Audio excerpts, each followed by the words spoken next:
Hello, everyone, and welcome to another Helm to Tower podcast.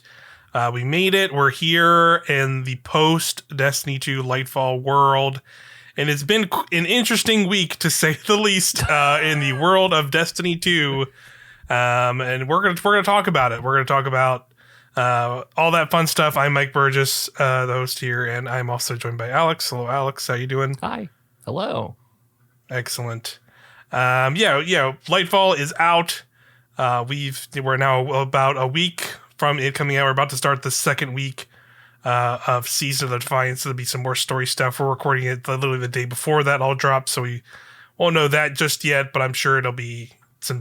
Well, we're going to get into the usual cadence of Destiny seasonal drops. I'm sure starting this week with that stuff. So that'll be interesting to see. But yeah, Lightfall has released, and we played a bunch of it. Hopefully, fingers crossed. I'm still trying to get a 9+ hour video uploaded here on the Helm to Tower page of us playing through the Legendary campaign day one. So it's me, Alex, and our friend Ren. We played through the campaign on Legendary together. We then did a couple extra things, like we checked out some of the updated strikes, as we talked about a lot, and we looked, of course, all the new fancy weapons and exotics and all that fun stuff. But yeah, I think there's definitely an interesting discourse that happened around the launch of Lightfall, and I think having gone a week now from it, like, that has changed very rapidly here and from. It's been very interesting to watch. But before we get all into that, I think we should just give both of our feelings on the campaign and kind of where we're at with like Lightfall itself specifically. So I want to know how you feel first. I can go first here. I would say you could watch the Legendary playthrough of us playing through it. And I had quite a good time, as you just, from the idea of it is new Destiny stuff. It is Destiny, of course. Now we are literally recording a podcast about this said game, so we are very invested and play a lot of this game week to week. This is a new. I look at it as a new expansion. It's not just the new content to Destiny to play for a little while and then never touch Destiny. I am. It should be pretty clear by now that we are players who are going to be playing Destiny for the next year plus, even sometimes week to week, or maybe there'll be like a week or two off, but generally once a week I'm loading into Destiny and playing Destiny, and when whatever's happening in that moment I'm invested in and checking out. So first off, that should be said. Coming off of Lightfall and playing it that day one experience, I think I definitely had a very positive experience in terms of just seeing all the new things in the world of Destiny, having a new environment to explore with Neomuna, getting an entirely new subclass with Strand, seeing all the new weapons and gear and exotics, and playing through like a new story campaign and like a new storyline start and kicking off. I think kind of all of that together, made me have a really good day one experience with Destiny 1 or Lightfall. So it was definitely interesting to jump around and then quickly see a lot of the backlash that then happened. And in fairness, I think it is always interesting, being kind of invested in Destiny so much that I don't necessarily see it as just a campaign. I see all these other facets of there's these new things I can make a build with, or no, these new things I can, we're talking about, this weapon would be really fun to use in a Grandmaster Nightfall, where most people who probably played through this campaign will probably drop Destiny in 2 weeks after they play through the raid, maybe. So for me, I already had a positive and exciting vibe for it. But now having come a few days away from that, and I've now played the Legendary campaign through the campaign through 3 times. So I did our Legendary playthrough, which hopefully you can watch the VOD of that.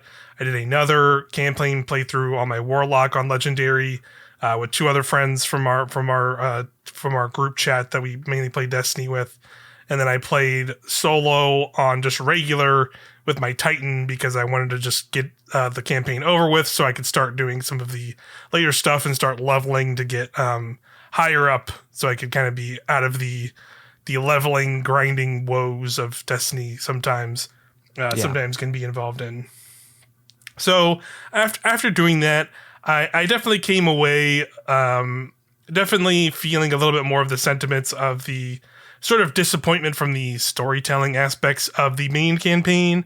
I don't necessarily agree with everything that people have been saying, but there are definitely some aspects that are just like it was kind of like I would say like kind of the big thing that became a meme was talking about the veil. You know, and we're gonna get into spoilers for the campaign and stuff here, so I'm assuming now we are a week away. If you haven't seen this stuff already, I don't think it really mattered that much to you in the first place. To be fair, if you're coming to a Destiny podcast at this point, so I feel like spoilers are on the table just fine. I definitely think I'm in the same camp of like I would have liked a couple more things explained or put into the test, but I know like obviously with Destiny it is going to be an ongoing thing, so we are going to learn about these things maybe in a few weeks, maybe in a month, maybe who knows. I can understand maybe some frustration with people who are like one of the things explained in the main campaign, but that just I think people still don't reconcile with like how different and how much Destiny has changed as a game and as like an ongoing story. Like they've become much more about ongoing story stuff, and I definitely saw people kind of disappointed by like, well, all these things were answered, and they're going to talk about now, and they're going to talk about it like in a season or something. It's like, well, yeah, of course they are. That's how Destiny works now. Like it's an ongoing story that they build over time. Like you would not have like, you know, I would say I definitely agree with the kind of the general sentiments, and even like admittedly like when we finished that night and I kind of slept on it the following morning, I still had a similar feeling of like I think from just a standalone campaign experience, I did enjoy the Witch Queen more than Lightfall in terms of just like it had a better full package of like the storytelling was interesting. You had a much more direct villain and character that to interestingly follow. I think they had like a lot more fun and interesting mechanics in each different campaign mission that were like fun to engage with in that level as well. Where I feel like Lightfall did not have as much as that. And I think also I think the thing that helped Witch Queen succeed was that it had like a very central focus and like the mystery of Savathun and this main character where like Lightfall was trying to juggle so many parts that I think not a lot of those parts had their own time to shine. And like with stuff like getting to see Neomuna for the first time and introducing the Cloud Striders. And then I feel like they got pretty quickly shelved away by this whole training sequence and learning Strand, the subclass abilities. But then also the whole time there's just looming like the Witness doing funky stuff with the Traveler. And like, I think they just kind of were just like juggling so many little plots that I think you like a lot of it was just lost and did not get the time it deserved throughout the Lightfall campaign. So I think that's kind of where some of the issues lied with the campaign itself. That being said, though, like again, like the thing I come for Destiny is really still now the stuff post playing through a campaign. It is leveling and getting into that end game content and wanting to run raids and make builds and follow an ongoing story that isn't just about a singular campaign storyline. So I think like, you know, all of that stuff is still there and it's like as good as it's been, in some ways even better than it's ever been. Agreed, yeah. So like that, from that perspective, I still really like everything here with Lightfall, even though there is some disappointing aspects to that main campaign. I have more thoughts, but I'll let you give your thoughts here now as well. Yeah, sure. So I've also played it 3 times. I've played it with you, obviously on day 1, and then with one other friend through on Legendary, and then with another individual friend on regular, which That was nice. I love legendary, but it is so funny when you like jump it down. And it's like, oh, Yeah, yeah. all right. It felt and like admittedly, in some ways to me, like maybe it's different because I think it like changed. It's still even on regular changes like enemy densities and things with like that Yeah. where like it felt very different doing those two legendary 3-player playthroughs and then like loading in regular on normal and just being like, well, there's like 3 enemies in this one encounter. Basically, that's a good You're it felt sometimes. monster to them. Yeah, basically. exactly. Yeah, it's very interesting. Yeah, I think I really liked the campaign after all is said and done. Still, sure, there are things that I would be nitpicky about, but like Rohan specifically, I think was like I knew where this was going to go, and we got there pretty quickly. So it was kind of it's always like a rough thing when like you kind of know a plot point that's coming up and it's just so telegraphed and whatnot. Yeah. I feel like there was definitely an expectation mismanagement here. Right. Maybe not mismanagement is the wrong word, but like I knew that this was going to end on a big cliffhanger, right? Like I came into this knowing that I would have more questions, probably not sure like where we would do on the thing, but they made it pretty explicit that like Callus was going to be the villain. And I know Callus, I know he doesn't know anything of what's going on. He's just kind of following orders. Right. And that's Callus's thing. Obviously it's a bummer to have like that card off the table now because he's so beloved. And I don't know if there's like a way to bring Callus back into it. But he's fun. He's rambunctious.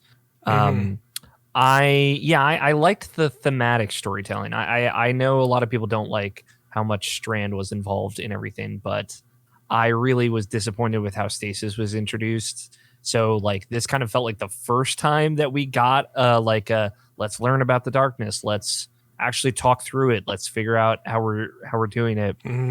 And I like that because I think those themes are going to be very present throughout the rest of the year of like utilizing power, flowing with the river, right? Like kind of all these metaphorical flowery things that they throw out there. I think that is like the key to success in the grand scheme of the War with the Witness. So I think that's why they spent so much time on it. And that's how it read to me, right? And I really like that. I love that stuff. I love a training montage. I love the 80s vibe. They very much committed to it. They said they were committing to it. And I think, I think they did a great job with it too. I think that's just like not what people wanted, death. And they wanted those 4 characters we see in the opening cutscene to be a big part of the story. When they're off on the seasonal story and we're off here doing this other thing. I get that. Like I understand why people were disappointed. I think the reaction, as per usual with the Destiny community, is kind of like extremely disappointing. I think the D2 community overreacts always, and it is a bummer to like go on community areas and try and have a conversation because like that whole joke of like Destiny's my favorite game, I hate Destiny, like that's not how I feel. It's never been how I felt. Destiny is like one of my favorite games. I love Destiny. I like the grinding. I like the things. I like the obtuse narrative. I like reading lore tabs on items. Like I enjoy these things non-ironically. So I think a lot of people in Destiny have like made it a joke to like those things, even though everyone does. And that's like gross. I really thought like some of the reactions and some of those first day things were like gross, genuinely gross. I agree. And it's like, it's crazy because like everyone's exploding with negativity, and then like as the week goes on and people actually start consuming the other stuff that's there for them to consume, they're like, oh, this isn't good actually. It's like, yeah, well, fucking no shit, dude. It really was like it was like a pretty insane turn to just see people just being like so awful about this whole thing, and then just 2 days later being like, yeah, it's pretty good. Yeah, you know what? This is good. This is good. It's like, Jesus Christ, come on, man. Which is how you can't just like wait 5 days, right? To form an opinion, like sleep on it, once. The same thing happened to Season of Seraph, right? Like right when that season started, it was like, and then, everything's great. Actually, people love that season. It's probably going to go down as one of the better Destiny seasons. Right. So like, it's tough to filter my feelings through that perspective, but I liked it. I actually think like mechanically, I like this campaign way more than Witch Queen.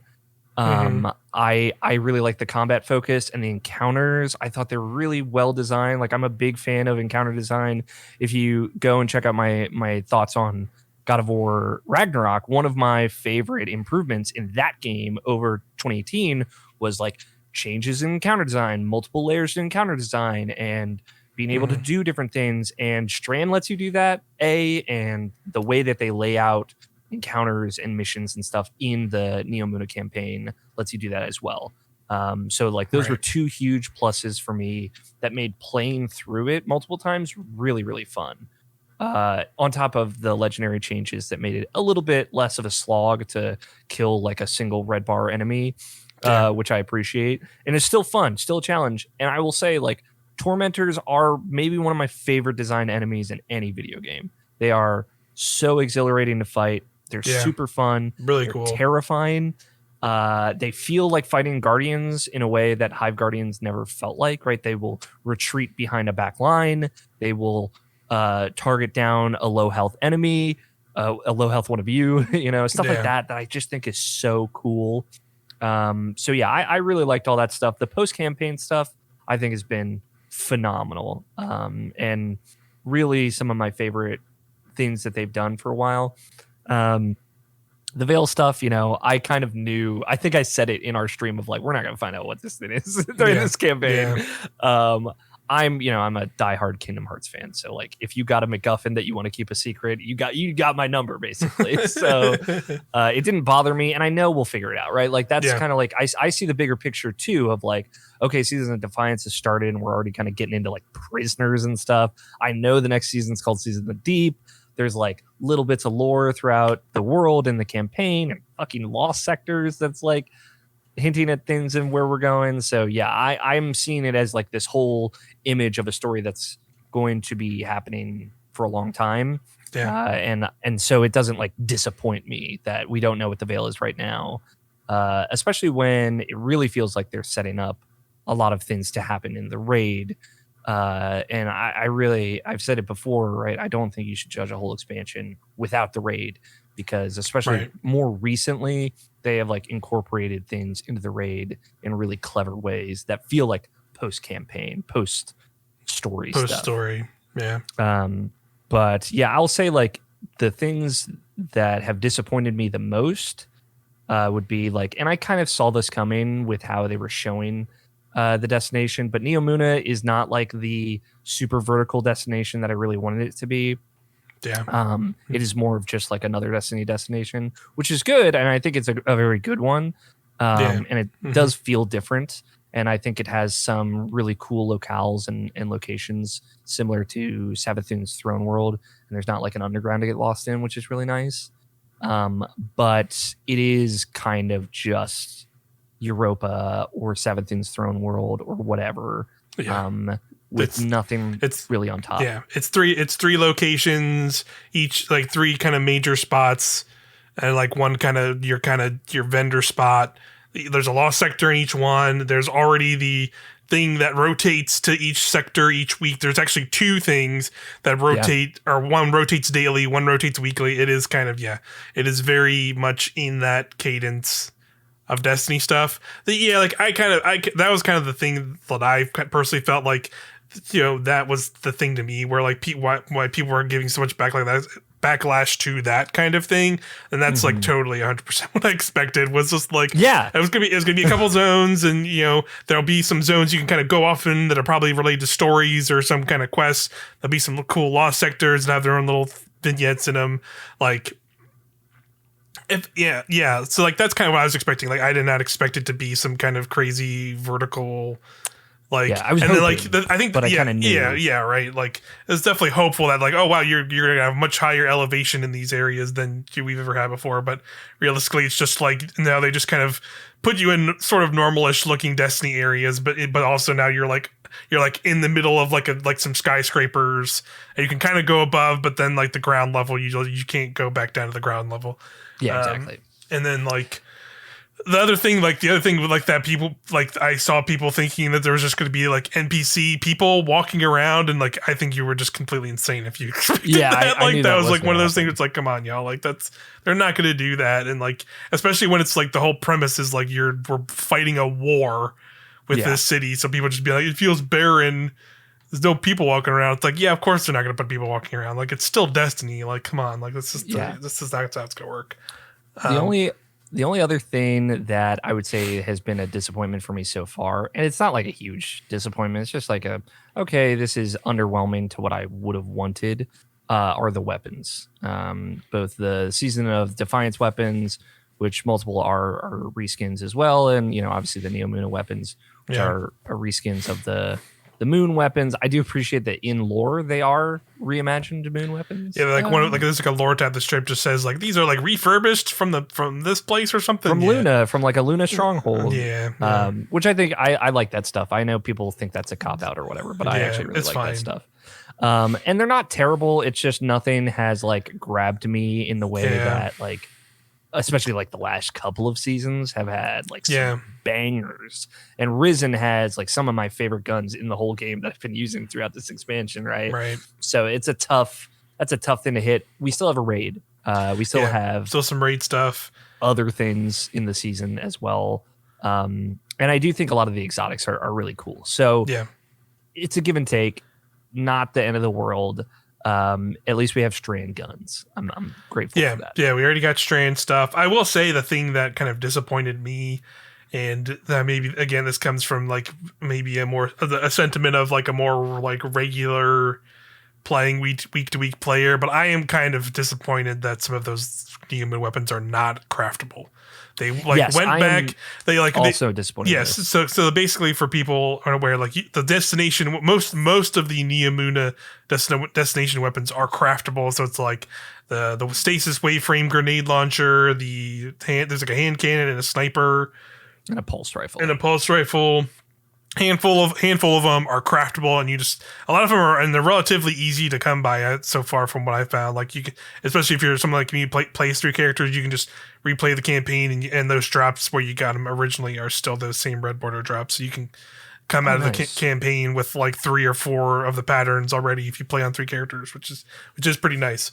But they have a activity on Neomuna called Terminal Overload. It is like the daily rotating thing. It is definitely people have harkened back to previous Destiny style things like Escalation Protocol. Specifically, is a big one that used to be on Mars in year 1 of Destiny 2, where like essentially each day it rotates to a different area of Neomuna, and there's this whole kind of back and forth fighting of like one wave you're fighting a bunch of Cabal and you're stopping them from advancing, or you're fighting a big Cabal tank, and then they'll swap to like Vex and you're shooting Vex and you're fighting a big Vex boss, and there's this big crystal that appears and you shoot the crystal to like kind of break its barriers.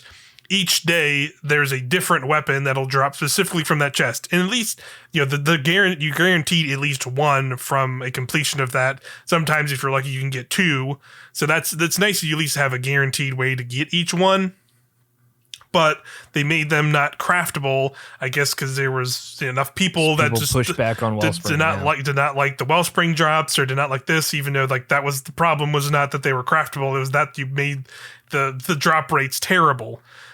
So they did not make. There's a Strand SMG, a Void Shotgun, which I really actually don't really care about, but then there's a Strand machine gun, and arguably those are like two of the best Strand related weapons you could probably get in the game right now, and like they're just not craftable. There's no way they didn't make them craftable.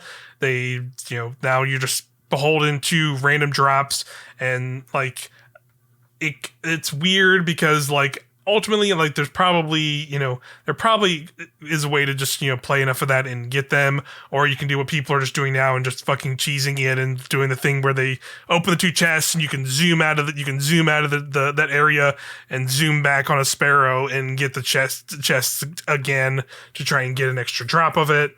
So people are just cheesing in any way to try and get extra drops. And it just feels like a weird regressive choice.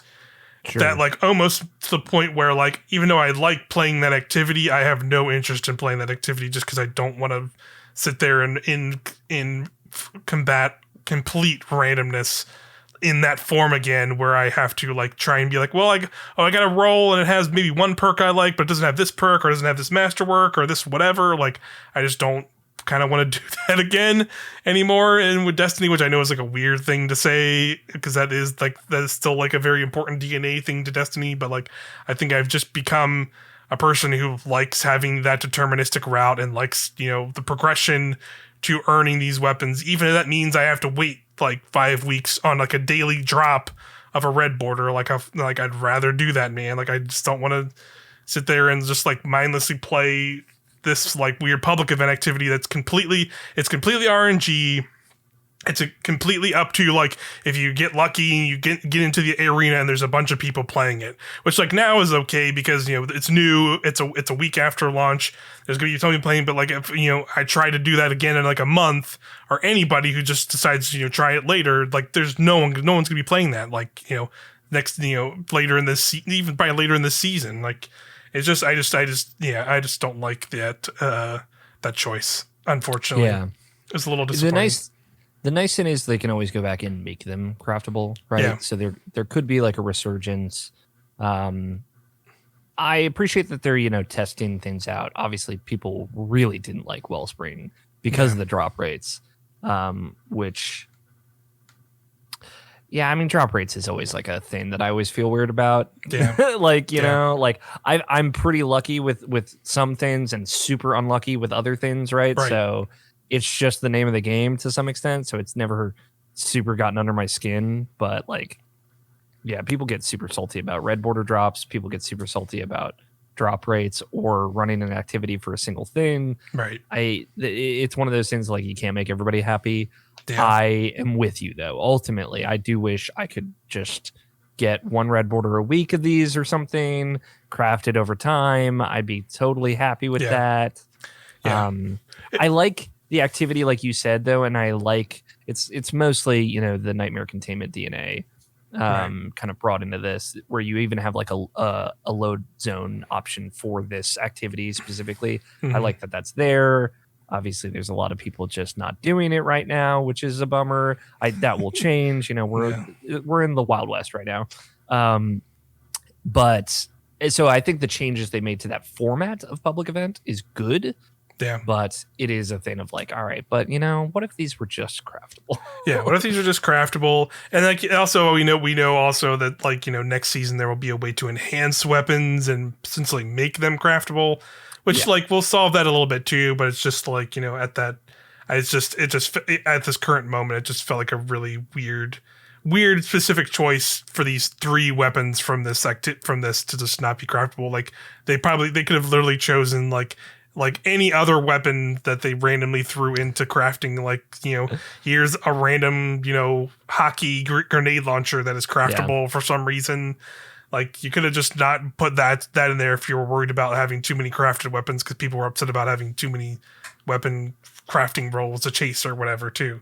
But we'll see how it evolves. Like all that stuff changes and evolves over time. So let's talk about Strand. That's kind of the big thing. Color of the week, Color of the week, and probably like color of the season, really. For sure. They're definitely pushing that. Like it'll be big in the end game activities with a lot of the mods and a lot of the things. And it makes sense because it is the new hotness. Also involved in some weird discourse as well as to be expected, just because like you said, there's definitely a very front-loaded aspect to the campaign of learning and mastering and using Strand.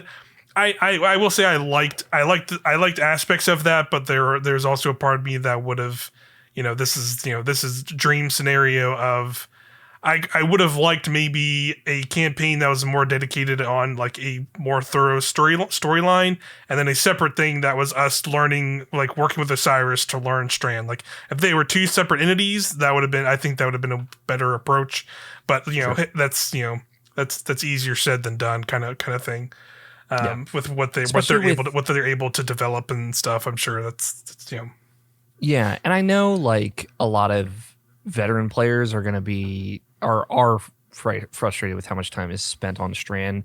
It is like wild movement though, and I do Yeah, appreciate a lot of time to get used to it. yeah, yeah. So maybe not as much time as they gave it. I get it, Yeah, but yeah, and I think like I think one of the also like weird aspects. I know something that irked me was like the kind of definitely a lot of give and take too, right? Of like yes, they're like the give and here it take. is, here's the little taste, and then here you're literally gonna have it for 2 seconds to like grapple to like 1 point, then 2 point, then we're just gonna pull it from you again. When like I think some of that also could have just been smoother by potentially just giving it to us full hog, like maybe halfway through that campaign, and Yeah, then either we can continue the campaign and just mess around with it as we want, or like now we have it and we can just go use it and like and kind of fuss around with it in our own time. Also giving us aspect to like access to some fragments and things, because I think that's when people really started warming way more up to Strand, when once you had the full kit and you could start getting the fragments that they gave initially, but then they straight up just whole hog just said, here are all the fragments unlocked, we're not even going to time gate it post raid anymore, have at it, just start messing with this stuff. yeah. I And really thought they were going to hold the raid ones back, but they absolutely they didn't. didn't. And there's I do. some I pretty thank you wild though. stuff. Yeah, pretty wild stuff. You can do with a lot of those fragments for sure. And yeah, it definitely opened it up for me as like I play on all three characters. I started on my hunter. And I think Hunter felt good to start with, because one of the big showpieces of it is having a grapple, and the Hunter baseline has 2 grapples. So I could see where so I saw a lot of people being like, man, this cooldown does not feel good on the grapple, blah, blah, blah, blah, blah. And I was just like, whatever, man, I got 2 grapples, let's fucking go. Like, and I was just swinging around, and Exactly. it was a good fucking time. And like, I think people are also not wrapping their head around the ideas of like, you aren't just supposed to like free grapple all the time, like Spider-Man. You're supposed to like incorporate it into like a movement or a sequence where Mhm. like, a lot Or of times. recovery.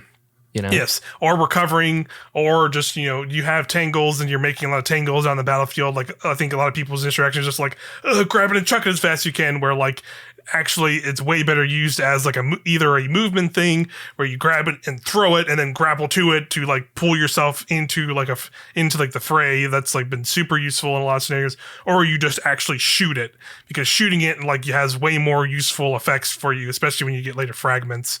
And the artifact mods as well. And the artifact mods, yes. So like there's just a lot to learn with that kind of stuff and the ebb and flows of it. And I think like now we've kind of come to the other side. And yeah, I've been having a ton of fun with Strand personally. I would say like mostly I'm still kind of I'm still trying to since I play through characters, I still also am like slowly buying all of the fragments for each character, so I don't have everything yet. But I would say I have everything on my hunter, and they feel like super fun with the multiple grapples. I really actually like the melee a lot, just because of how useful it is to like regen your other abilities, because there's a lot of mods that you can work with that where it's just like dealing melee damage recharges this ability or this or that, and the hunter melee literally just you just throw it once and it tracks through enemies, so you can hit like 5 or 6 enemies, get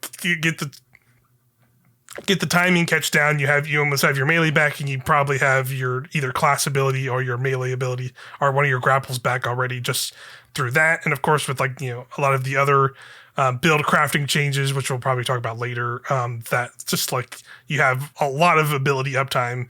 Now turns out people freaking out about all the lower ability uptimes and how worrisome that was. Like, you don't have to worry.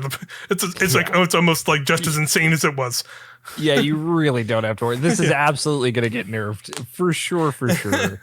But it's fun. It's fun too. Like, there are a couple things that have already been disabled, like Winter Bite, the new exotic glaive. Yeah. And they just let it. They're like, just use it in Nightfall. So who Who fucking cares? Just go into the battleground and just shoot this ice orb, and it just murders just everything. Obliterate everything. You don't even have to think about it.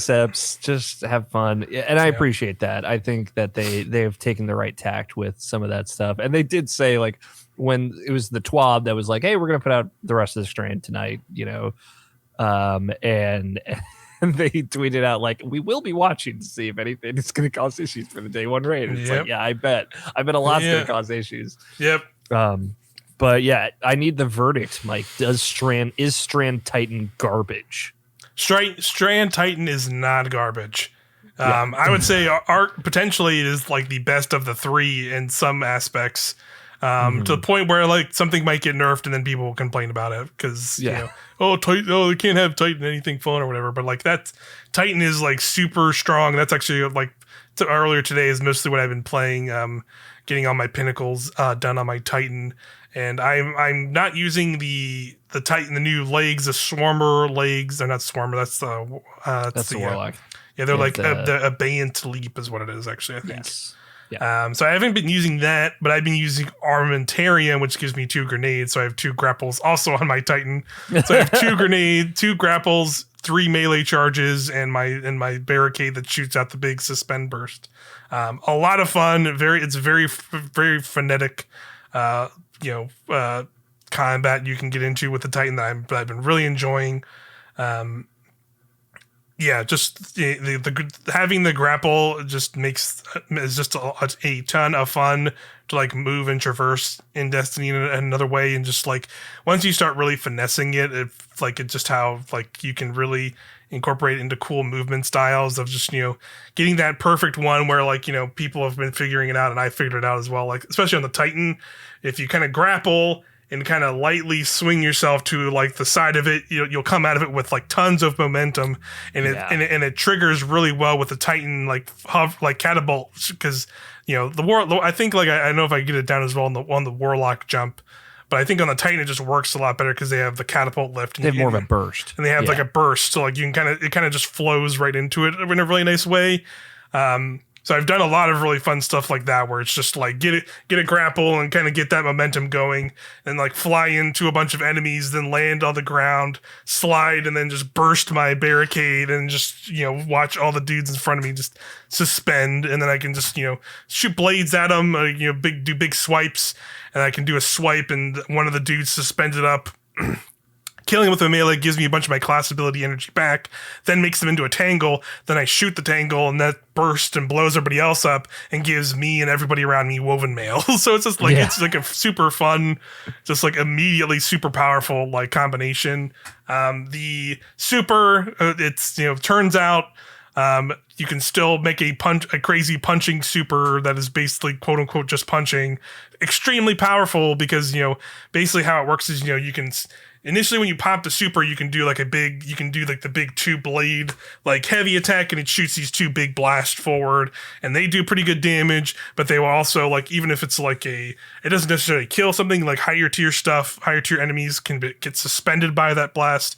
But then you have to then go in with your kind of light attacks to charge back up that burst. So like the play is to kind of do the initial blast, then kind of swipe either smaller adds or swipe at a bigger ad to do a bunch of damage, and then keep following it up and just kind of doing it like a rotation.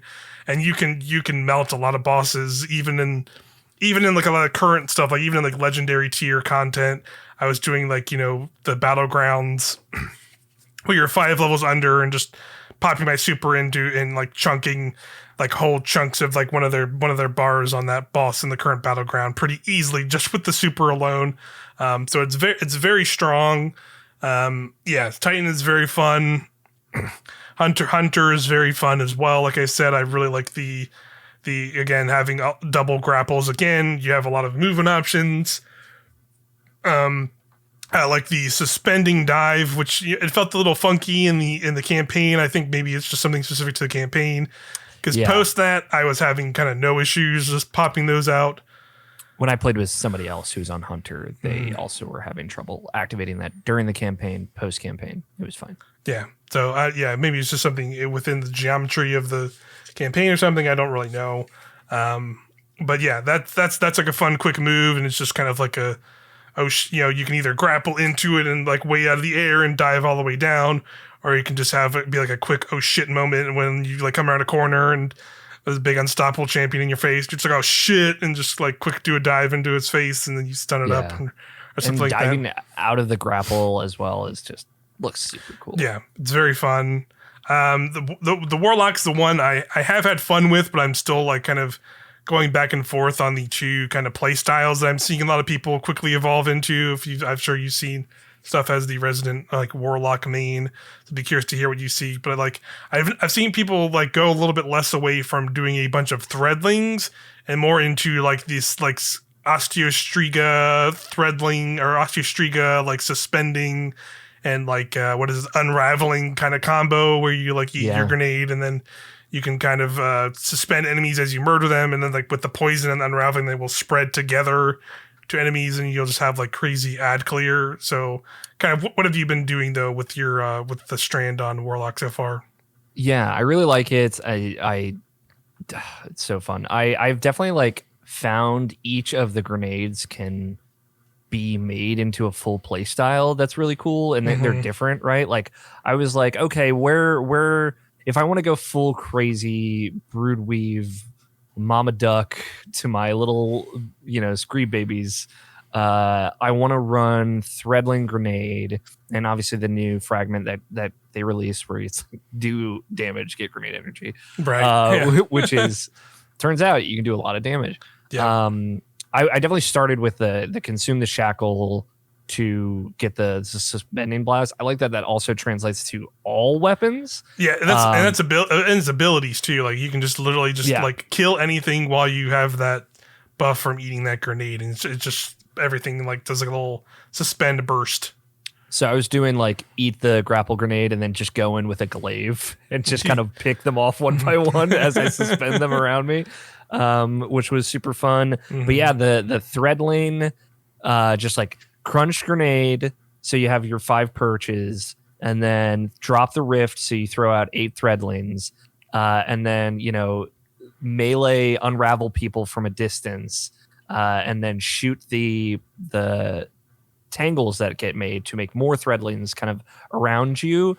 And depending on how you have your mods, right, like the threadling grenade threadlings can generate orbs with the grenade things. So, but only the threadling grenade threadlings, not like any other ones. Right. So it's just constant orbs, and then crunch the grenade, and then you set it up so you use your abilities to get your class ability faster, and then drop the rift, and you're just kind of like creating an army as you move forward through.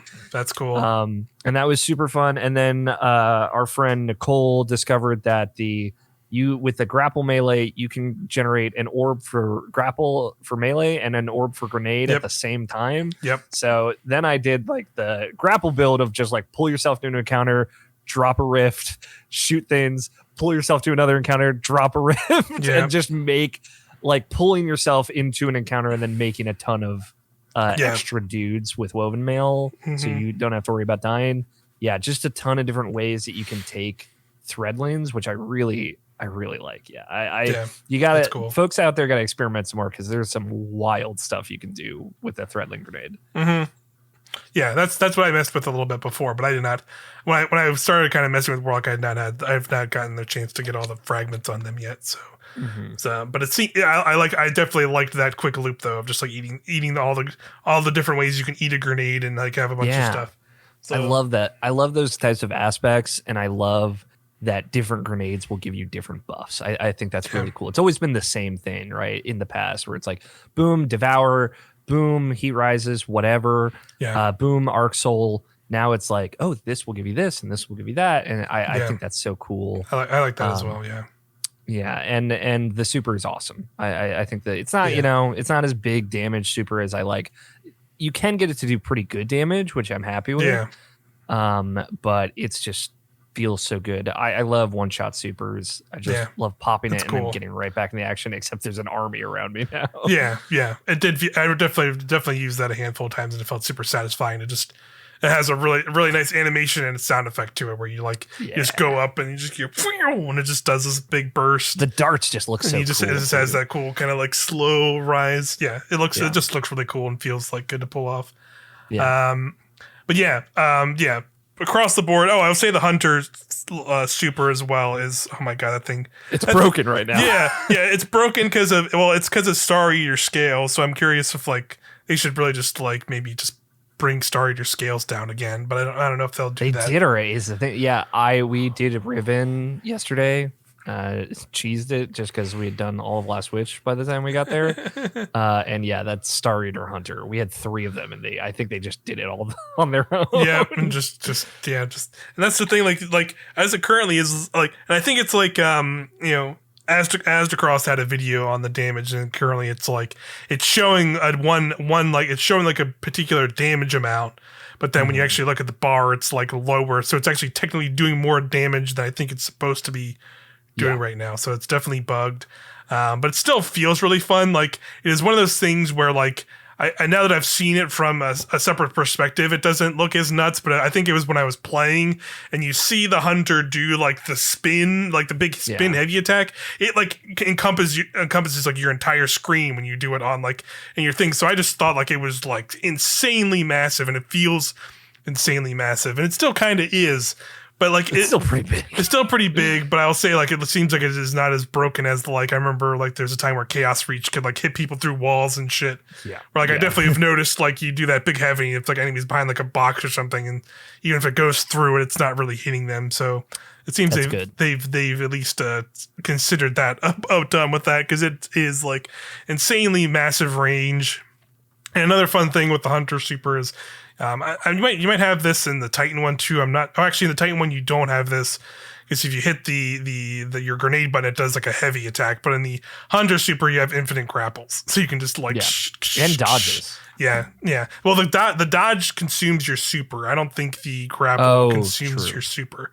Okay, but yeah, it's very very fun mobile super that goes well with the hunters like whole kit.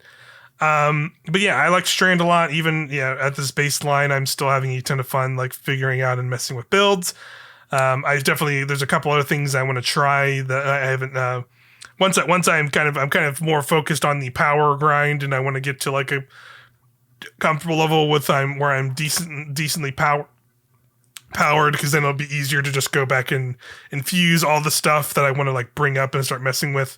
Because I know I've heard people say that you can set up Radiant Dance Machines with the Hunter, and it works really well because you can do multiple like suspend things very quickly apparently. So I'm very curious how that works. I want to try that.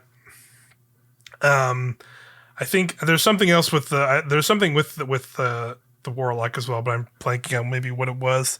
But yeah, Strand is a ton of fun. There's definitely, I think, just got caught maybe briefly in the other kind of backlash that generally happened with Lightfall there in the first few days. So I'm glad. It seems like pretty much everyone's come around on it being very good and very fun. And I will say, like, granted, I wouldn't consider myself a PvP master by any stretch, clearly, and I'm not even a fan of it even either. But I will say, like, from the handful of matches I played of PvP so far, it did not feel like absurdly oppressive as even Stasis did to me, even at my level. Like, I've suspended a couple people and people suspended me, and like, I usually was able to win out the fight if they were suspended.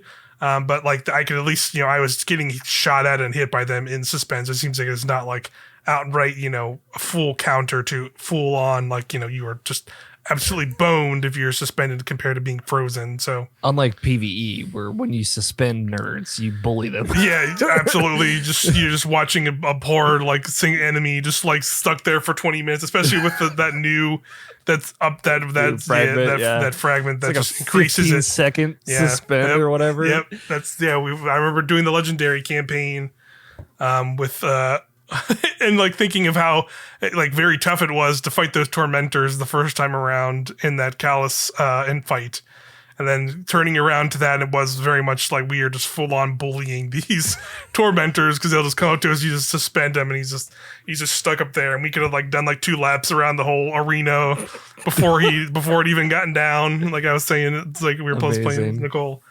It was absurd, but it's still a ton of fun. And I'm excited to mess around with it more. I can't wait to see like what the next aspects are going to be. Like what even the world are they going to be? Like, there's some. I can't even think of I anything, can't even frankly. think of anything really. Like they do, not that they feel like holeless, right? Like there are certainly gaps to fill in each class, Sure. right? Like Yeah. Warlock has like one way of suspending people, Yeah. and like I don't think I have any way of severing enemies, right? Like of True. reducing Yeah. their damage. Yeah. So there's plenty of room to fill in the gaps on coverage, but Yeah. it's in a good spot is the point Yeah, here. Yeah. yeah. And I think one thing that'll become more prevalent is in this something I've not seen like many people actually try and mess around with is unraveling rounds. Like I know Yeah. that's like there's like a fragment, and I think there's like something in the artifact mods that unlock that. And unraveling seems like pretty strong just from like getting it popping off on abilities and stuff. Yeah. I just it just does not seem like it's been incorporated heavily into the weapons yet. Just because there's not a lot of strand weapons out in the wild yet. That's also probably what it mainly is too. Yeah.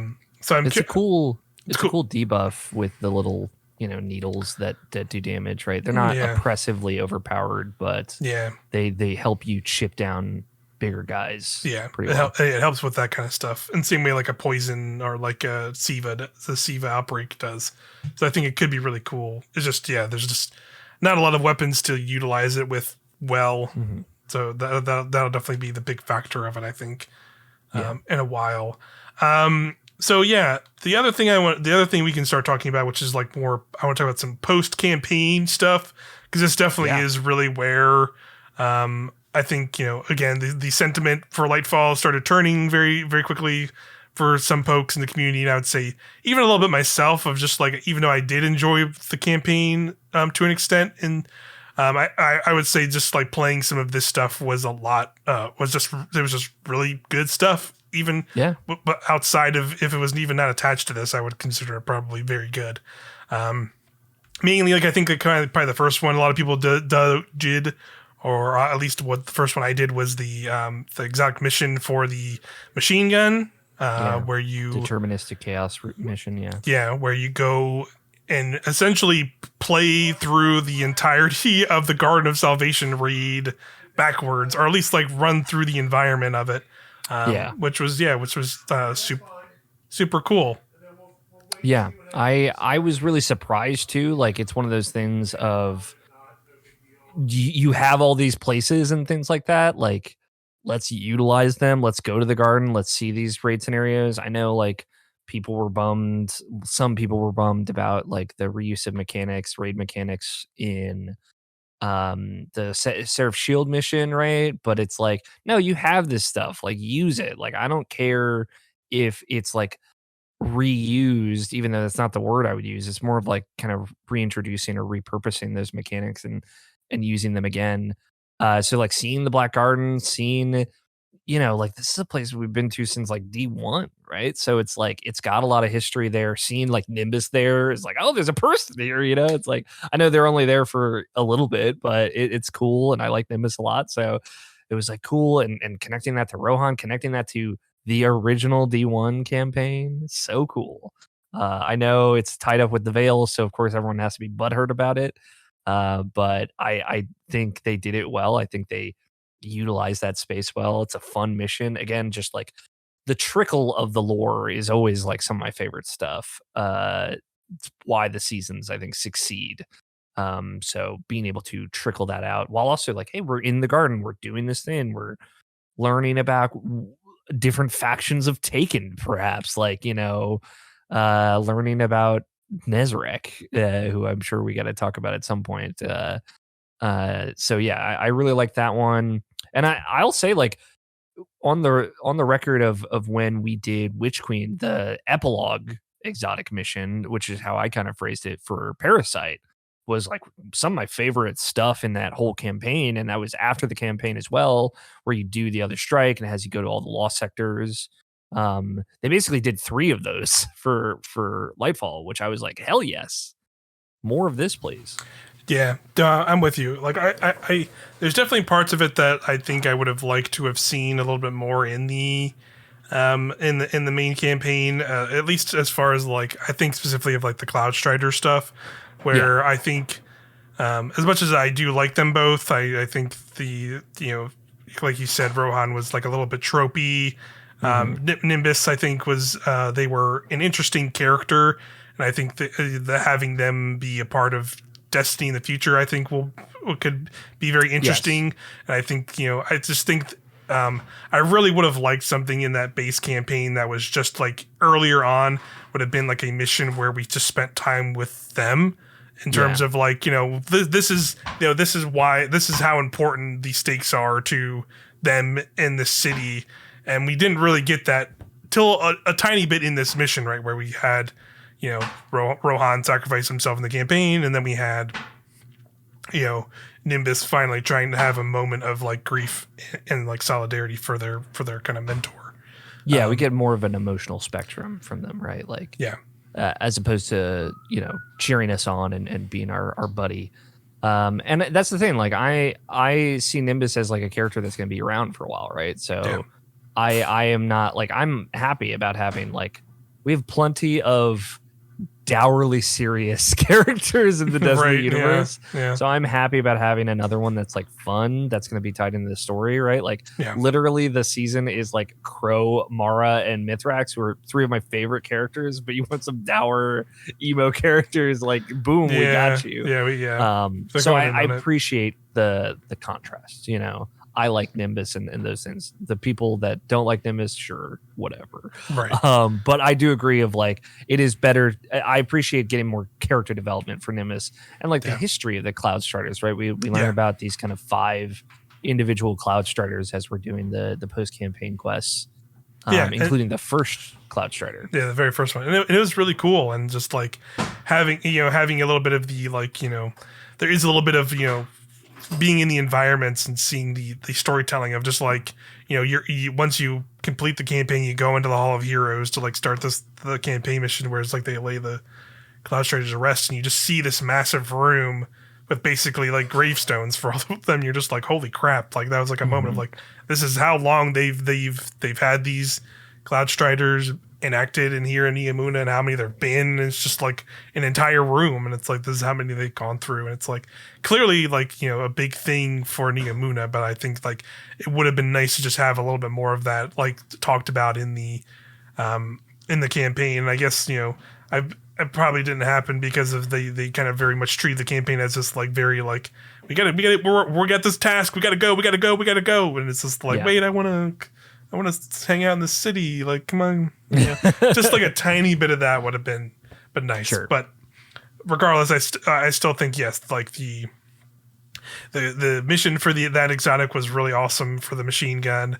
All the Hall of Heroes stuff to get the Stasis Glaive was really cool, and learning a little bit more about the Cloud Striders and stuff, and then that history for the city. Really cool. I liked all that. I'm sure there's even more stuff and like some lore tabs and things that I have not really gone and read up at, because admittedly I don't really go through and read the tabs. I'm more of a like when Bife puts out a video, I will sit down as soon as that video goes up. I will probably watch it and hear him having gathered all that stuff, or I'll go to like a cool YouTube channel that's Destiny content involved where they just like straight up just pull the dialogue and out from all those. And there's like already tons of really cool stuff on those. Like there's I really like I know some people were miffed about like hearing important details maybe from literally Jisoo Colorado, I think is his name. From This is like a news reporter. The news guy. The news guy, and he's talking about how like the veil is like the pale heart, and you're just like, wait, what? Huh? Like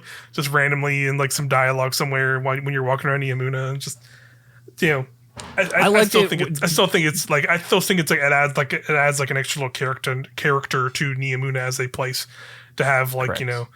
Jisoo as just like a general news reporter guy talking to like a bunch of the people in the city. You have a bunch of random people, like you'll go into a lost sector and you'll just have some random, not necessarily random, but like they end up becoming people you hear more about. But when you initially meet them, they're just like a random person. Like here's just like it's just like it just says like here's Quinn Lagari or here's Sid whoever, and it's like a nickname guy, and they're just talking to you like you're like a person, and you're like, yeah, okay, yeah. They did a good job of emphasizing like there are people in here, even though you don't have to have a bunch of random NPCs that you won't even interact with, like hanging out around in the city streets when you have these other people. Did you get the dialogue where Jisoo reaches out to you randomly for an interview? Yes, yeah, and the ghost is like, So good. yeah, he's like, So, I want to talk to the we're Guardian. going to have to decline the interview. Yeah, your ghost. How Like, did you get this for you. line?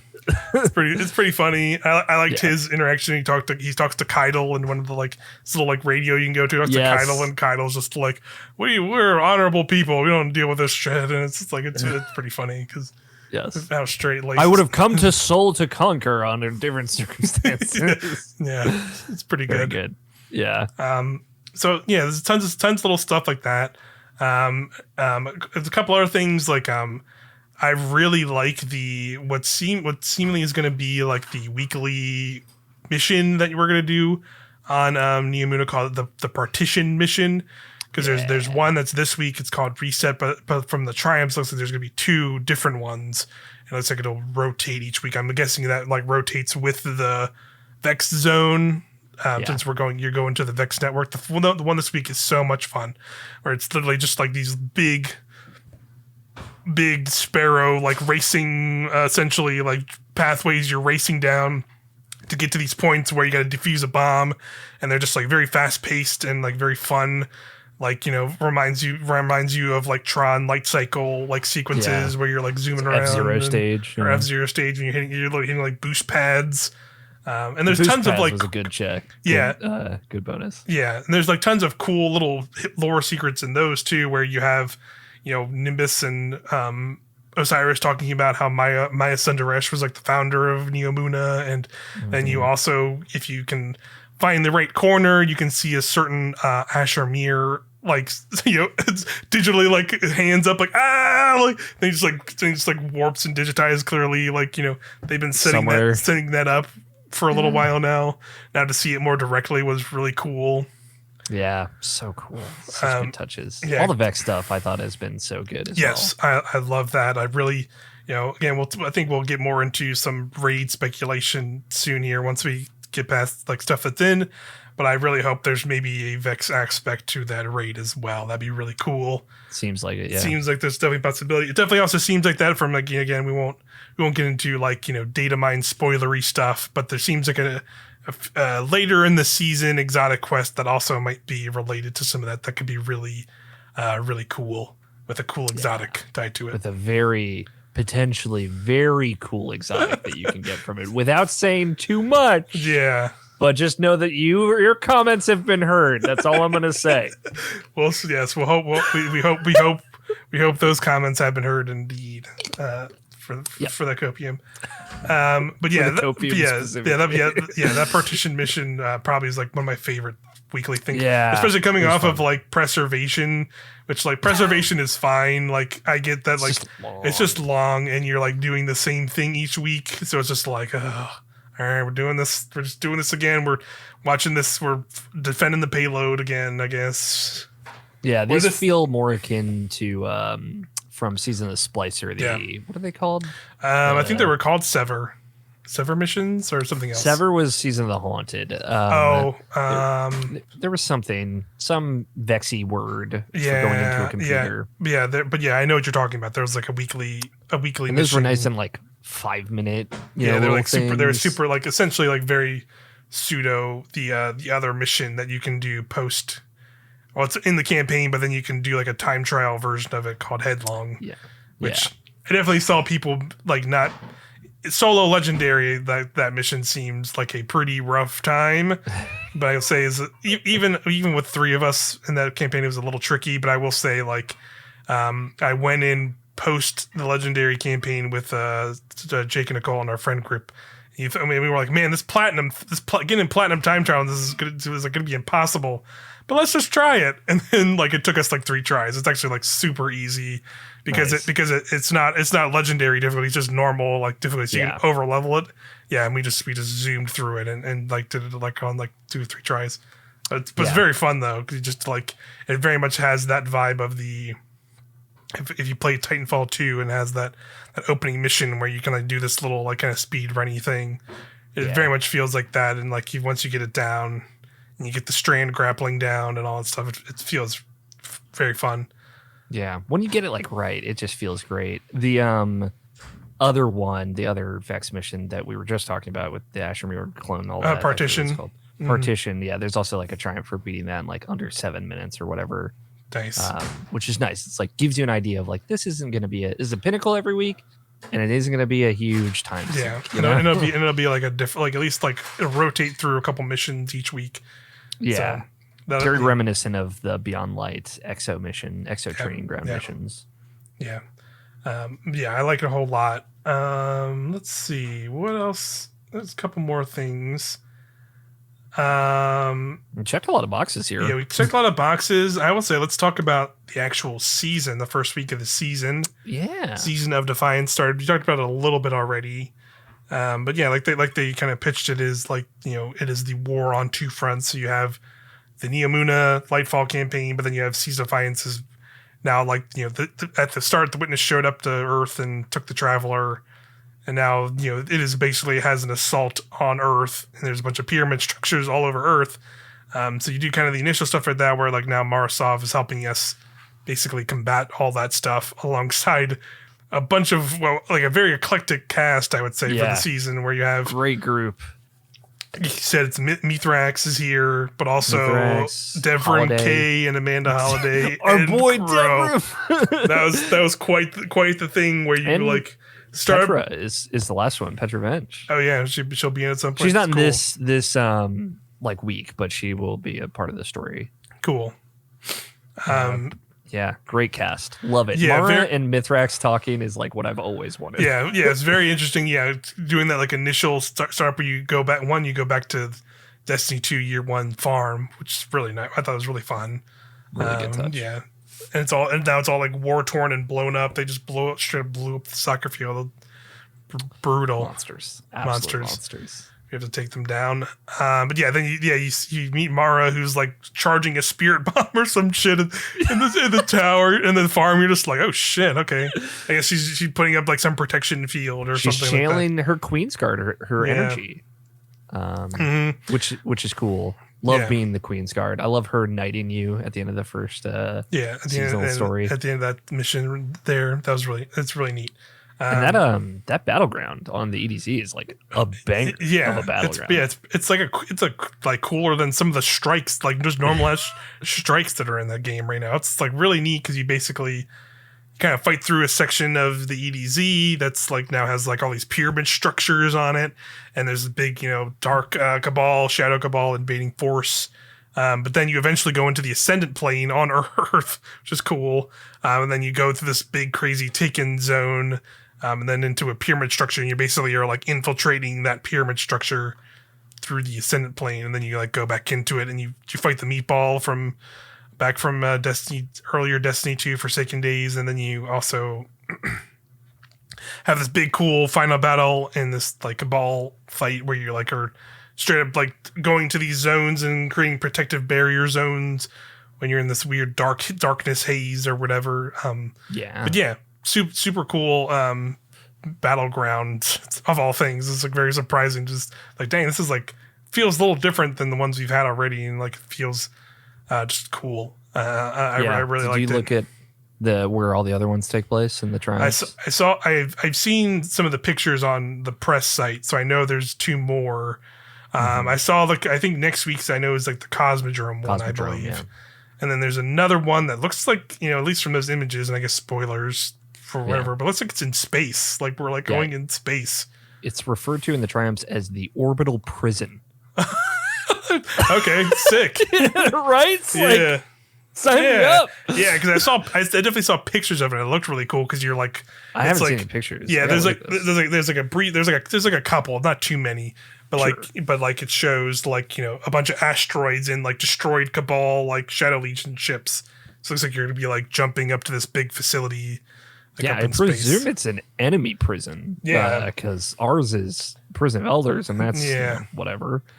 So that's very cool. Yeah, so that seems really interesting for sure. Yeah, we're to go save people from that, I guess. Probably later after those, and those are really cool because it seems to be similar where we like are essentially infiltrating these like crazy pyramid structures that are on Earth, and I guess in space above Earth. To do that stuff. The pictures now, it does look cool. Yeah, looks really neat. But yeah. So far, it's only week 1. but the season that seems pretty good so far. Does seem like it will be a 4-week season going off of the number of quest steps. So we're at 6 of 28. Yeah, okay. It makes sense. Just, for folks out at home to set the expectations, similar to Risen and Hunt. It'll be a shorter one, but yeah, that's understandable. And the battlegrounds are really cool. And I do like if you've gone to, and I do like, outside of the, story stuff going on, I do really like the updated seasonal systems, because you're straight up just like the Defiance engrams. Talk about the quality of life stuff just in general. Yeah, the Defiance engrams literally just drop from anything, and then you just take those to the Helm, to a little tower, and you can just they just go to the Helm. They just go to them. Yeah, you don't have we still technically have that engram screen. All it is for now is prime engrams, which is pretty interesting. So I feel like that might just be the next thing to go, and they're just gonna like revamp like inventory stuff. I feel like that's gonna be like a big change coming later this year, just from like a lot of the things they've been doing recently. But yeah, like you just get Defiance engrams from doing anything. You get also these keys, and you literally just finish a battleground. There's a chest at the end. You pop it, and you use it to open that chest. And if you have a key, it just takes one of the keys and gives you even more rewards for that. But you can still just open it without keys as well. Really cool system. It's just super simple, just streamlined. Oh yeah, go ahead. No, like energy, like you go to you can see all the focusing stuff, and certainly it's like, a little pricey sometimes for vis-a-vis engrams, mostly I think because we're not used to it, of like, okay, you can focus a specific weapon for 4 Defiance engrams. It's like, okay, you can focus a specific armor for 2, and then they've brought back some menagerie weapons, I think. Yeah, right? so there's a menagerie, shotgun, and then there's the three class specific swords that were the original class specific swords earlier in D2 that like the current ones we had are kind of based on. They're like variants of those essentially. Mm-hmm. But yeah, there's those 3 were like the OG ones that they introduced in Destiny 2 earlier, but I'm sure they will have a bunch of new perk rolls and other things like that.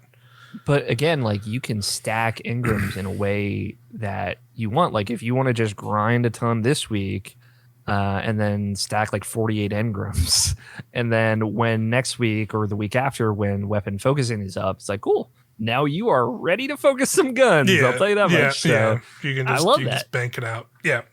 It's really nice. And even now, I haven't really just been popping them because you just get many. You just get so many all the time, and like I've still been getting some decent orders or just decent drops from that in general. But yeah, and then of course, like there will be weekly currency to get for upgrading, but there's like a significantly less amount of those. And I think that's one of the benefits of having a very shortish season. Is there's just less of those to get, and that's like really nice to like load it up and just see. I think it's only like 8 or 9 upgrades or something like that. It's like cool. Yeah, I think it's 11, and you get 3 in the first week, and presumably 3 every week after, which is more than the 2 that we would normally get as far as unlocks.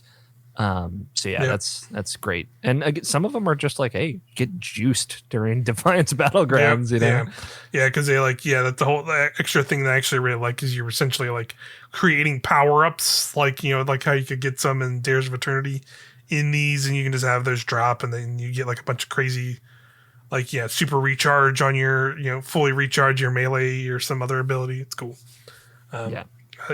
So far so good. Pretty. Other than that, like it's pretty standard, seasonal stuff, right? Like you have the battlegrounds, and they have all the new Surge and Threat stuff and Champion stuff in there. The Surge stuff feels really good. I really do like the Surge stuff of like, I can feel the difference of playing normal Legendary and like running around with Strand, but then also playing those Surge playlists and just being able to like mess up fools because I'm on Strand, like feels cool. I like those. I like that changed. The only thing I would complain about for the update in difficulty overall is the like some of the weird one-shotting stuff that has come back from, and it's mainly from like vehicle stuff where like Yeah. interceptors and like the Cabal Threshers. Thresh can just The like Thresher complaints are real right now. yeah, they just can like just because it's like they can just obliterate you out of nowhere, and it's just like Yeah, and it's their just kind of missiles are weird. like, I hate those like slow moving Yeah. rockets that like are slow and then speed up, Yep. and you can't see where the Thresher is all the time, and Yep. those will like You just curve. yeah, you just be Ugh. like surrounded by like 30 dudes, and you're just kind of like trying to shoot them, and all of a sudden you're just like, poof, and then just the camera pans, and you're just like there's just some ship like 10 miles away, and just like okay, man, like this that's kind of lame, but And it's already like not the the end of the world, but Nessus. It's not the end of the world, but the Nessus battleground from Chosen that is in the Vanguard Ops playlist already had like Threshers that were one-shotting me in regular ass content. So it's just like yeah, I feel haunted by these things. It's yeah, awful. yeah, It's not a huge deal, but yeah, like if we could make it that reduce you to 1 HP instead of like Collision is right now, yeah. I'd be okay with that. That I would be cool with that too. The other minor thing I would complain about is they made in the heist battlegrounds and the strike playlist, they made the lasers one shot you again as well, which is I Yeah. think is kind of needless. Yeah. But surprise the Destiny community reacted over the difficulty increase in this game, and it feels almost normal strikes Exactly the feel same. exactly the same as they did before. Like And Nightfalls, at least the hero ones, are like actually really fun because Yeah. champions like aren't a problem anymore. Yeah. They stun regularly now. Like it actually Yep. works now. And B, obviously you can just bully the hell out of champions. Yep, yeah, now. seriously, yeah, because you have just like so many abilities to counteract them, and just like especially with strand suspending stuff is just super fun, and you can just see one walk like barreling towards you and just be like boop and just I'll deal with you later. yeah, You know? or freeze them with stuff. It's just Yeah. a lot of fun stuff with that. I definitely agree with the sentiment about of the things to be critical in quality of life stuff is like guardian ranks. I think it's like clearly we are in the 1.0 era of guardian ranks. I do think like generally it's good, and I think it's a good. I'm not like a new light, right? So I can't go back and see what that Yeah. experience is like. Yeah, But reading through the things, it's like, okay, this seems like it's going to introduce you to stuff in a good way. It is a good guide to follow. They also, Bungie put out an official returning and new players guide on their blog website, which I think is really good. Mhm. Goes over things pretty well. But yeah, just like it tells you how to stun champions. It tells you what solo loss sectoring is for. It tells you like what armor mods are and how to equip them and how to unlock them, and it's how you unlock them. I thought like maybe solo legending a lost sector was a weird thing to put an additional 4 loadouts behind. But I've done it and it's over and I never have to do it again, right? Right. But yeah, I mean, accommodations and guardian ranks kind of go hand in hand. Yeah. And I know people are like, accommodations are useless. Yeah. because yeah. you do them a lot, but I don't necessarily agree that makes them just useless. I think it's just like hey, we need to get some metadata, like Yeah. we're farming some right now, Yeah, to get this ready for LFG later in and the get game. it rolling. Yeah. It's just the first week, y'all. Yeah, that's definitely my sentiment too. Of like, I don't want to be too harsh on the system because, like you said, it is that first week, and it's like we'll have very different feelings about this system. Like from this week and from 3 weeks now, because like we're really not interacting with it super hard until you start getting into that later game aspect of it. But there are some things I do want to call out that I think are looking potentially problematic. Sure. And people have started pointing out. Again, they talked about the resetting stuff. Like that is a thing. We'll just have to wait and see on how the resetting works, because it seems like it won't be. It seems like there are definitely things in each Guardian rank tier that are permanent things you do, but then I think they're like labeled as like these kind of like blue ones. They're like seasonal, so those are probably the ones you're gonna have to do over again. The one thing though for sure that I don't fully agree with is going back to commendations. I know of how much you've interacted with this, but I just had an extra one added in because I think like once you do a handful of the tier 7 commendations, it adds in one that you have to hit a certain commendation score to Yeah. get to another tier. So the current one is 750 commendation score to go from tier 7 to tier 8. You have to hit that.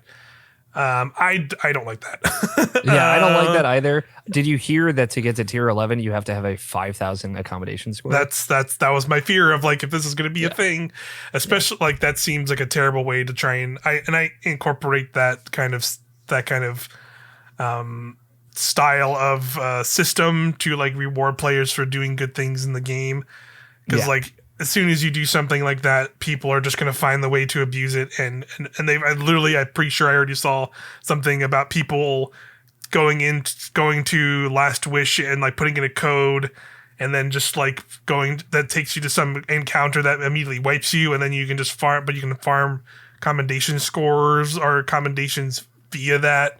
I feel like that's asking it's like for half those of LFG right now is accommodation farm requests. So. As soon as you put something like where you have to incorporate that into that, like people are just going to find the way to like cheese around it, and like that, like very much can quickly invalidate like the system they're trying to impose. Where like the one end of Guardian Ranks, which you said, which like I do agree with, is like it seems like it is at least not just the new like campaign little story experience.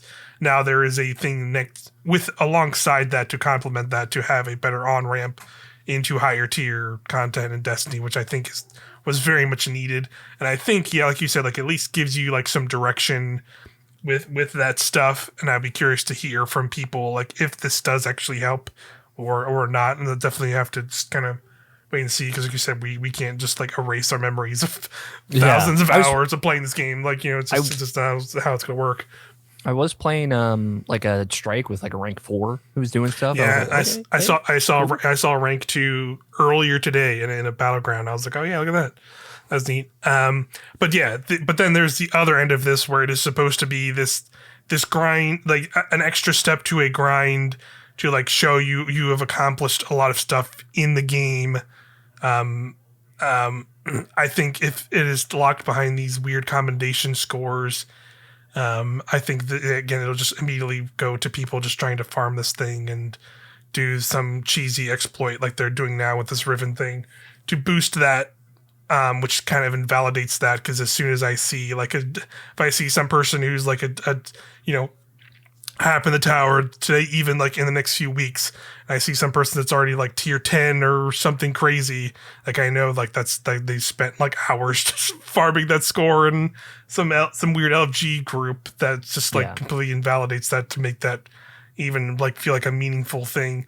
So I just think they can't have something like that in that work. But I get it's like it's tricky because like you said, like there are if you don't have something like that, then there are going to be people who are like, this is a useless system, I'm not even going to bother with it. Like I think an easy way to do it, which again maybe this will still lead to some way of like there will in some way, shape, or form there will inevitably just be a way for people to maybe farm these things.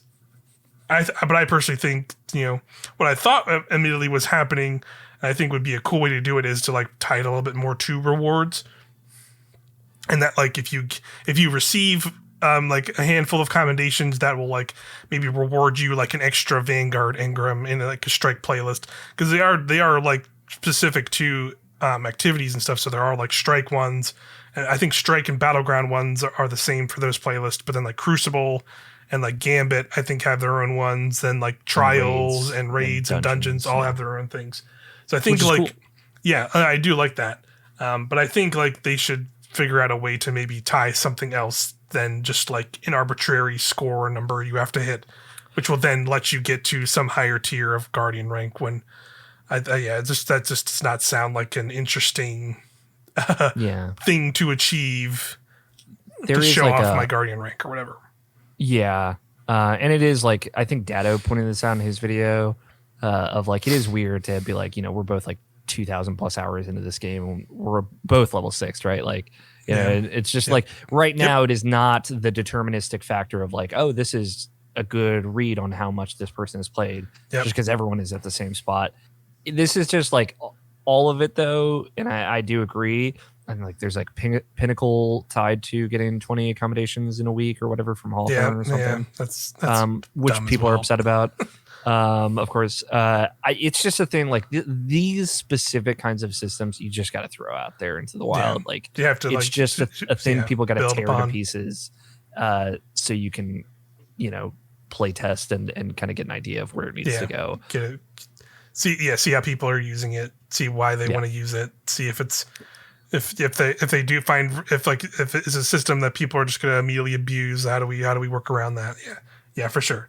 Yeah. And I agree with like you said, Dado's point of just like I was also hoping this would be a system that would be able to show, yes, like people like us who have played a lot and played for multiple years, and there's definitely even be people who've played way longer than us and way more than us in those ranks of.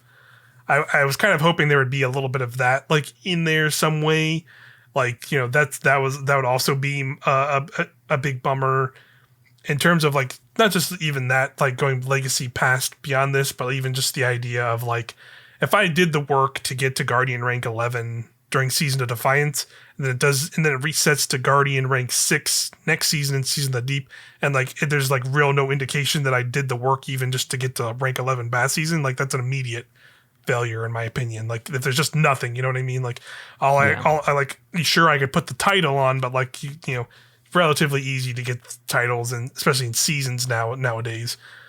So I really hope there's like at least some kind of carryover even in the current systems to make it like worthwhile, even if it's just like when you come into the next season, like maybe the six circle badge is like an actual like proper like emblem. Like I think of like the original Overwatch. Overwatch Yeah. system where once you cleared a certain pass, you would have like a little star next to your thing, and then as you got even higher tiers, they would change to like silver and gold and whatever. Like even if it's just something like that, like that's fine. Like show like at least show like somebody who was dedicated, like put this time and effort in, because that feels like that was like one of the major like selling points of that system.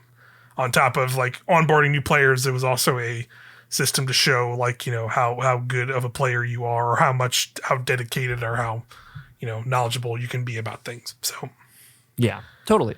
And it'll get there. You know, it's just a matter of yeah, definitely time. a system they will have to work out.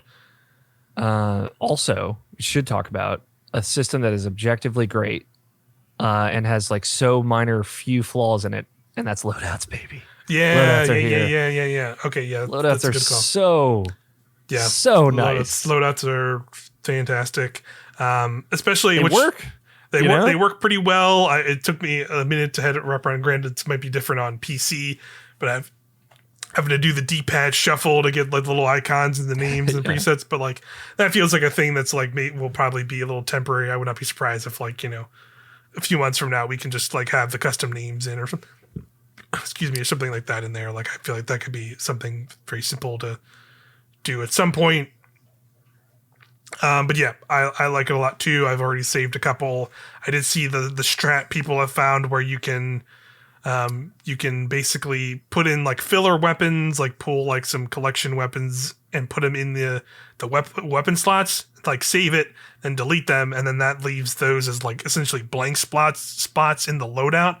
So that makes it so Mhm. you could have a scenario where you just want to keep the weapons you have on you in those three slots, but then you want to switch to like your subclass instead of armor and mods. You can like set that up that way in the system how it works now, and vice versa. You could like set up a thing of weapons and then put in filler armor, then delete it out once you after you save the loadout, and then you can just save and do like a quick swap that way to those Yeah. weapons without swapping anything else. So that's cool. Um, it seems like it works fairly well, and in like even though it's even not immediately integrated into dim, I'm sure give it maybe like a month or a few weeks or so, and maybe even not, because like even with the how it works now is you can still pull builds from dims with a link and set them up on your character, and then just Save it as a loadout. save it as Yeah. a loadout in game once you do that. So it still like relatively works pretty smoothly. Yeah. So yeah, I like it quite as bit as well.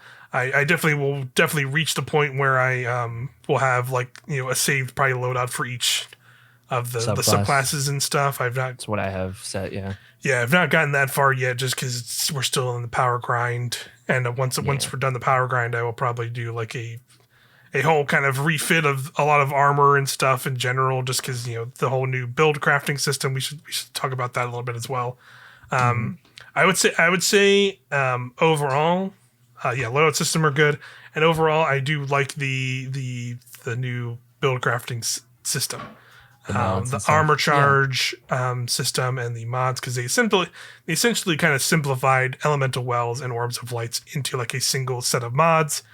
And you can like if you were running a build elemental well build in the way to just like have a crazy amount of ability regen, and that was kind of essentially your build, I could tell you right now, like you can still just do You can that. still do It's that. in some ways it's even better and more insane because Yeah. of how armor charge works, where you essentially are picking up mods, and then you can basically combo that with like you can have stacks on stacks, charged up, and time dilation mods all together in one build, and those now can also stack on each other, so you can have multiple time dilation mods, like I have in one of my setups, where let's say my strand titan, basically I have it set up with the fragments. With the fragments I'm getting the thing where I can once I get a melee kill, I get a bunch of class ability energy back, so I can get my barricade back, but I also have the 2 grenade charges.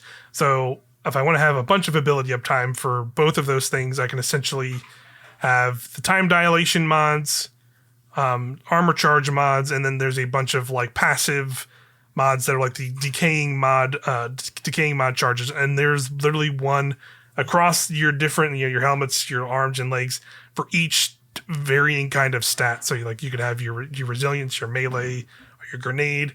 I usually just focus on the ones with the particular ability. So for like that in particular, I just have the melee one and I think the grenade one. And then I just have stacks on stacks and all those time dilation mods. So that basically when I pick up I could pick up 2 orbs and have 4 stacks of armor charge. Each of them are 18 seconds long, meaning I have over a minute basically of armor charge as it decays, of ability regeneration. And like I think those decaying mods, even just one of them gives It's you 30. like 30. an extra 30 on top of your stats. So Yeah. if you're already running like most of that basically bumps all of my, you can easily have a build where you have like literally a full set of 100 stats through that for minutes at a time, moment to moment of gameplay, which is pretty insane. Essentially infinitely if you want it. Yeah, you as know? long as orbs are being created in a frequent manner, which it seems like people are figuring that out, and now at this point, even a week later, and they're just yeah, I feel like I have just as much, if not more, ability uptime than I had before. Yeah. In the It game, like it's kind of it wild. feels the direction they took it in just allows for min-maxing in a Yeah. way that Yeah. you just never could with like 1 slot per piece before. Yeah, Now it's like, okay, I want all grenades. All grenades. Grenades make orbs. You get tons of energy for orbs. You use your class ability for grenade energy. Like you could lean super hard into that. Or like you said, I want all, sextuple hundreds. I want 600 stat buff constantly. You can just do that, Yep. Which I'm really excited to try out. I like my strand build right now, my grapple strand, where I was talking about like grapple in, drop the rift. Like I have 0 armor charge with that. I just get ability energy from orbs, Yeah. No need for armor charge. And that's kind of like my elemental well build essentially. Yeah. Mhm. And it's just, there's a level of flexibility to it that's cool and interesting trade-offs. Like there's definitely some crowded areas, like legs are very crowded now, right? We moved from helmets being crowded to legs being crowded because that's like damage buff, that's stacks on stacks, that's scavenger mods. Yeah. But again, it's like an interesting conversation of like, okay, maybe I won't get as much ammo, but all my weapons are going to do 22% damage because I want a triple stack surge. Yeah. And I don't know. I think that they clearly was some thought to where all those things went, and it's led to some like interesting, like, okay, well, do I want surge on this mod at all, or on this character at all, where you would be doing more damage with certain weapons, or would I rather have like ability pickup, or would I rather have more ammo? Yeah. And a thing that has kind of come out of that has been a huge boon is kinetic surge for me, where like finally guns that could never get buffed before can get buffed in a way that they never could. Yeah. Like Osteostriga, like Outbreak Perfected, like Severing plus out or not Severing, Unraveling plus Outbreak, where you're making like tons of needles to Yeah. attack dudes Yeah. with It's good. harmonic surge is good. Yeah. So yeah, it's cool the min maxing that you can do across your armor now, and the artifice stuff. I have one set of armor now. That's it. Yeah. And I don't need anything else. I put it all in my vault. Like I kind of held on to it just in case, but like my artifice armor is like juiced, and with the extra slots, you can really just top things off Yeah. in such a satisfying way. Yep.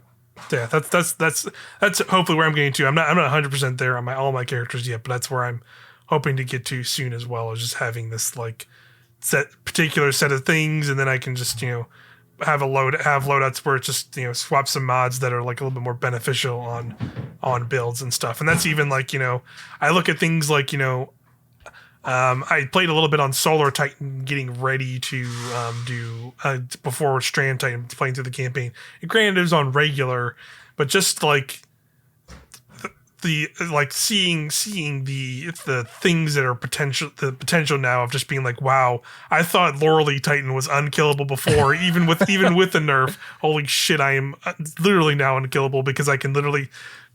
I didn't even change anything. That's the best part because they just updated like fragments. Mm-hmm. It's like one of them makes a fire sprite or whatever. I honestly don't even know which one. I didn't even go look because I just knew it started making fire sprites, and the fire sprite just gives me restoration. Like I didn't have to change a thing. I just put a bunch of mods in to like help with like if I lose my if I'm getting kills with my throwing hammer, it's creating orbs, and I pick up an orb and I get a bunch of other stuff back, and like I get if I lose my hammer, I can use. Pick up orbs to like get it back faster or something like that, and I juiced up a bunch of my stats because luckily it seems like I do like the change of like having resistance helps a lot, but the you do not need a perfect 100 is what I can tell you because I've currently been running like 90ish, and that gives you 27% resilience, which pretty much is like the same thing. Like that 3% difference like does not make that much of a difference there, especially with things like on Strand we have like woven mail, or like again with on Loreley Titan where I can throw a hammer and murders a dude, gives me an orb, I get a bunch of crazy ability regen or other juiced up factors with stats and stuff, or it makes a fire sprite and I grab that fire sprite and I just immediately have restoration and I just become so unkillable so easily now with so many things. That's awesome. And it's pretty wild. I like the stuff a lot, and it seems like there's still like so many more little things. I'm sure people, as the weeks go on, we will find more crazy stuff because I definitely did not really delve into the more instant armor charge things they have, where you're definitely just like you have a certain tier of armor charge and you're holding on to it, and then when you like do like a finisher that like depending on how many you have, you get like a certain amount back or do some other act, and you get like a bunch of stuff. I know there's like some of those mods that I have not really I was doing with like those. Grenade Kickstart, which is one of those with healing grenades. I played around a little bit with that, and it's definitely there's some cool stuff you can do with it. There are definitely gaps, right? Like it is the only way to really get armor charge right now is like finisher or picking up orbs, right? Like they have the seasonal mod where getting a fire sprite will give you 2 armor charge, which is great. Yeah. I would love that for like void breaches and stasis crystals. I was definitely going to mention that, where like it definitely feels like those elemental things they picked up feel like almost not even worthwhile to build into right now. Because they don't really because it is so easy to make orbs and generate orbs. And like, I feel like I did that void breach stuff and it was like cool because like, oh, I picked one up and I just got like Devour and Volatile rounds like out the gate, but I can also just do that with an orb, which could be way more of. There isn't like a cooldown on orbs as much as there is on like making a void breach. So like I feel like they just I feel like those definitely, if they want those to be more beneficial. I think they need to figure out ways to include them in more things, but Yeah. And the like stuff maybe like they don't. charged up where it's like get rapid kills with fusion rifles and you get charged with light, like there's nothing like that right now. Yeah, I definitely think you can fill some gaps. But again, like that's the nice thing about these modular systems. They can drop a new mod or 3 new mods every season and fundamentally change everything. yeah, So it's definitely like I think we're in a good spot. It's not like bad by any means, but I'm excited to see more sources for yeah. armor charge Different in ways the to future. build into Yeah. stuff. Yeah, for sure. And I think like this brings like some interesting like viability to other like things where you can run other like, potentially the exotics you've been so used to running. Like I said, like I can run Loreley, and it's just I just like naturally running Loreley, but because I can make a fire sprite and just instantly get restoration from that anytime I want from a fire sprite. Like I don't really necessarily even have to run Loreley, and I'd still be pretty safe. So I could try and run like other solar exotics if I wanted to. You're potentially like making an orb with every fucking hammer toss also. Yep. So Pretty much. Pretty much. What do you really need anything else for? Yeah, pretty much. I'm surprised like supers I feel like have not gotten as out of control as I was worried about they would. I don't know what they adjusted in how much super energy you get per orb. Yeah, that seems like that was definitely the change where it seems like there's maybe like I think there always was this, but like this, I definitely have noticed it more as you're picking up a lot more orbs of like there's like a tier to even the orbs themselves, like in a way that like there's for like ammo drops and like scavenger ammo drops where you can see the difference between like those by looking at the brick. Like I want to say there's like bigger orbs and smaller orbs, and like those will give you different amounts of energy. So maybe like if you're generating orbs from a certain source, maybe it is those different tiers or whatever. I guess we'll have to see. Yeah, I'm excited to see though. Yeah, for sure. So let's see. The raid. That I think that's like a good place to end it. Yeah. That thing. Things to look forward to in the weeks ahead as we get deeper into the season. Like you said, and the next big thing is the raid.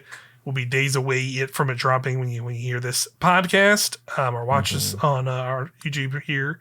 I got a feeling that this one might be a banger, dude. Yeah, I'm looking forward to it too. Like the little tease they gave us with the kind of aesthetic of it is called Root of Nightmares or the Root of Nightmares, and it looks like it is you're on some kind of pyramid ship style like at least place.